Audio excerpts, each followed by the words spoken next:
के द्वारा श्रीमती इंदिरा गांधी जी के कार्यकाल के रिकॉर्ड को पीछे छोड़ते हुए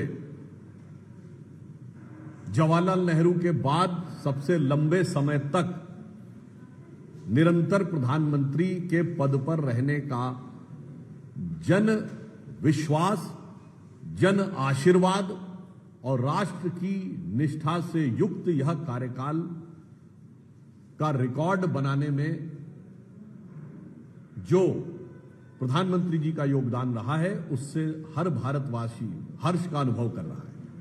जहां एक तरफ पूर्व के जो दो प्रधानमंत्री हैं, उनके कार्यकाल में निरंकुशता के काले अध्याय रहे, तो यहां विकास के स्वर्णिम अध्याय रहे। और प्रधानमंत्री श्री नरेंद्र मोदी जी जन समर्थन के द्वारा चुनकर आकर प्रधानमंत्री पद पर आसीन होने वाले प्रधानमंत्री हैं, जबकि इंदिरा जी और नेहरू जी दोनों पहली बार जब प्रधानमंत्री बने तो जन समर्थन के द्वारा नहीं, परिस्थितियों की अपरिहार्यता या परिस्थितियों के राजनीतिक दांवपेच के बीच में से बने थे।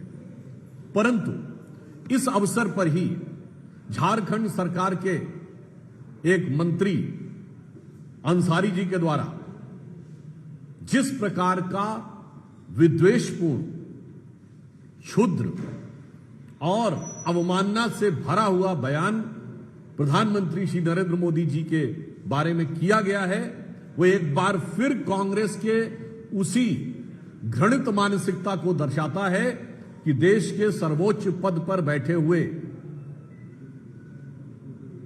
एक चाय बनाने वाले के बेटे, जो लोकतंत्र के, भारत के विकास और विराट स्थिति के प्रतीक के रूप में बैठे हुए हैं, उनके बारे में, उनके बचपन, उनकी पृष्ठभूमि और व्यवसाय को लेके इस प्रकार का घृणित कमेंट, ये उन्हीं कमेंट्स की श्रृंखला में से एक है जिसमें कभी मोदी जी की बोटी बोटी करने की बात, तो कभी कब्र खोदने की बात, कभी उनके ऊपर वर्ग, जाति, समुदाय के सूचक शब्दों के द्वारा अपमान करने का प्रयास किया जाता था।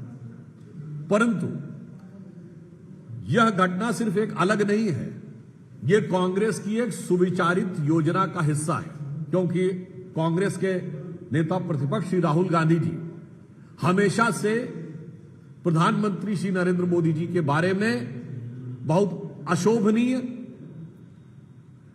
शाब्दिक लफ्फाजी करने के आदतन हो चुके हैं, आदी हो चुके हैं, और यह उनकी गरिमा के तो प्रतिकूल है ही। भारत में संविधान की मर्यादा और राजनीति की मर्यादा को ध्वस्त करने का एक उदाहरण है। आज तालकटोरा स्टेडियम में राहुल गांधी जी द्वारा आदतन फितरतन जैसे बोला जाता है, उसी प्रकार की जो बातें बोली गई, उसके ऊपर हम स्पष्ट करना चाहते हैं। 4 पीढ़ियों तक भारत के पिछड़े वर्ग की आकांक्षाओं का हनन करने वाले, उसका दमन करने वाले कांग्रेस के इस प्रथम परिवार के सदस्य राहुल गांधी जी आज एक मुखौटा लगाकर अपनी चुनाव में हुई हार की खिसियाहट निकालना चाह रहे हैं। हम राहुल गांधी जी से पूछना चाहते हैं कि आज उन्होंने कहा कि विश्वविद्यालयों में कितने प्रोफेसर किस वर्ग के हैं, तो श्री राहुल गांधी जी ध्यानपूर्वक सुनिए। विश्वविद्यालय में प्रोफेसर बनने के लिए पहले व्यक्ति असिस्टेंट प्रोफेसर में सेलेक्ट होता है, फिर निश्चित समय के बाद वो एसोसिएट प्रोफेसर तक पहुंचता है, फिर निश्चित समय के बाद सिलेक्शन के द्वारा प्रोफेसर बनता है। ये कांग्रेस का अध्यक्ष पद नहीं है कि आप पैदा हुए और सीधे आपको ले जाकर बैठा दिया गया। मैं पूछना चाहता हूं, आज जो भी लोग हैं वो 15-20 साल पहले आए होंगे, वही बने होंगे। मैं विनम्रता और चुनौती से पूछता हूं, कांग्रेस बताएगी 2004 से 14 के बीच में इन्हीं विश्वविद्यालयों में कितने असिस्टेंट प्रोफेसर SC, ST और OBC के बनाए थे? मैं कांग्रेस से पूछना चाहता हूं कि आज हमारे कैबिनेट सेक्रेटरी 1987 बैच के हैं। उस समय कांग्रेस की सरकार नहीं, राजीव गांधी जी की सरकार थी, राहुल गांधी जी आपके पिताश्री की सरकार थी। IAS में कितने OBC थे, कितने SC थे, कितने ST सेक्रेटरी थे? इसका जवाब दीजिए। और मैं आप सबसे पूछना चाहता हूं, और यह निश्चित रूप से कांग्रेस से पूछना चाहिए, 2014 मई में जब कांग्रेस की सरकार गई कितने ओबीसी मिनिस्टर थे? कितने ओबीसी मंत्री थे बताएं?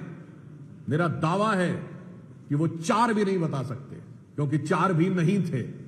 आप उनसे पूछिएगा तो 2 के नाम भी नहीं बता सकते, क्योंकि शायद 2 भी नहीं थे। इसलिए दिखाई पड़ता है कि ये जिस विषय की बात करते हैं, ओबीसी के हक पर डाका डालने का काम कर्नाटक और तेलंगाना की सरकार अल्पसंख्यक समुदाय के लगभग सारे लोगों को पिछड़े वर्ग में शामिल करके करना चाह रही है। पश्चिम बंगाल की सरकार तो हिंदू समाज से ज्यादा मुस्लिम समाज की ओबीसी जातियां दिखाकर उनको ओबीसी में शामिल करना चाह रही है। तो इसलिए मैं एक साफ बात कहना चाहता हूं, कांग्रेस एक मुखौटा लगाकर खड़ी है। इस मुखौटे के पीछे का असली सच यह है कि बाबा साहब अंबेडकर ने जो पिछड़ों और एससी को आरक्षण का अधिकार दिया था, उस इबारते बाबा साहब अंबेडकर को इस मुखौटे की आड़ में ये इमारतें शरिया में तब्दील करना चाह रहे हैं। इसलिए देश को और देश के प्रबुद्ध लोगों को इस विषय पर बहुत सतर्क, सावधान और इस षड्यंत्र के प्रति सचेत रहने की आवश्यकता है। मैं पुनः अपनी बात को रिपीट करता हूं। श्री राहुल गांधी जी अपने पिताजी के कार्यकाल के एससी, एसटी, ओबीसी, आईएएस अधिकारियों की संख्या बताएं। मनमोहन सिंह जी और सोनिया जी के कार्यकाल में 2004 से 9 के बीच में कितने यूनिवर्सिटी में असिस्टेंट प्रोफेसर, एसोसिएट प्रोफेसर थे, उनकी संख्या बताएं। और अब यह बताएं कि मुस्लिम समाज की कितनी जातियों को उन्होंने ओबीसी में इंक्लूड क्यों करवाया है और इसके द्वारा वो किसके हक के ऊपर डाका डालने का प्रयास कर रहे हैं। धन्यवाद। बिंदु और कभी कभी क्या होता है कि जनता सत्य की परीक्षा करती है, मगर कभी कभी सच की परीक्षा स्वतः और स्वयं हो जाती है। आपने देखा होगा कि चुनाव के विषय को लेकर जिस प्रकार से कांग्रेस पार्टी, इंडी गठबंधन और विशेषकर श्री राहुल गांधी अनलगढ़ आरोप लगा रहे हैं, पहली बात तो ये इनकी मानसिकता को दर्शाता है कि आपातकाल के 50 साल हो गए मगर मानसिकता नहीं बदली। यदि इंदिरा जी कहती थी कि संवैधानिक संस्था की मान्यता इस आधार पर तय होगी कि मैं चुनाव में जीती या नहीं, तो आज राहुल गांधी कहते हैं कि चुनाव आयोग की मान्यता, प्रामाणिकता इस आधार पर तय होगी कि हम चुनाव जीते या नहीं। और आज महाराष्ट्र के चुनावों को लेकर जिस प्रकार से इन्होंने प्रलाप किया था, तो एआईसीसी के ही एक पूर्व सचिव जो 2018 से 24 के बीच में महाराष्ट्र के प्रभारी रहे, उन्होंने एक आर्टिकल में लिखा है, महाराष्ट्र की पराजय की विवेचना करते हुए लिखा है कि हम किसी अन्य को दोष नहीं दे सकते, कांग्रेस पार्टी और इंडी गठबंधन के अंदर की जो कमियां थी उसके कारण हम महाराष्ट्र हारे हैं। अतः राहुल गांधी जी का दावा, उन्हीं की पार्टी के नेता जो एआईसीसी के सेक्रेटरी रहे और महाराष्ट्र के इंचार्ज रहे, उनके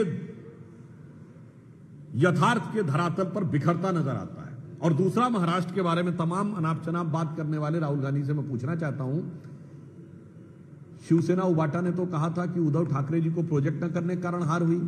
आज जरा इंडी गठबंधन ये स्पष्ट कर दे कि उद्धव ठाकरे जी का प्रोजेक्शन विषय था या अब जो 10 महीने के बाद राहुल गांधी जी को प्रीमोनिशन हुआ है, प्रीमोनिशन समझते ना, इल्हाम होना, अचानक कोई चीज उसको आभास होने लगना, वो उचित है। दोनों ही दृष्टियों से स्पष्ट है कि आज जब संसद का यह सत्र चल रहा है, जब भारत की सेना के शौर्य के कारण हर भारतीय का स्वाभिमान आसमान पर है और महंगाई जमीन पर है, 2.1% इस समय महंगाई की दर है। भारत का तिरंगा अंतरिक्ष में तिरंगा दिख रहा है, मानसून चंगा दिख रहा है, मगर इसके बावजूद भी कांग्रेस पार्टी और इंडी गठबंधन के लिए हर विषय के ऊपर न सिर्फ हंगामा करना है, बल्कि बहुत ओछी, अभद्र भाषा और शैली के द्वारा देश के सबसे लोकप्रिय ओबीसी प्रधानमंत्री के बारे में निरंतर अपमान और घृणा की अभिव्यक्ति करना है। बहुत बहुत धन्यवाद।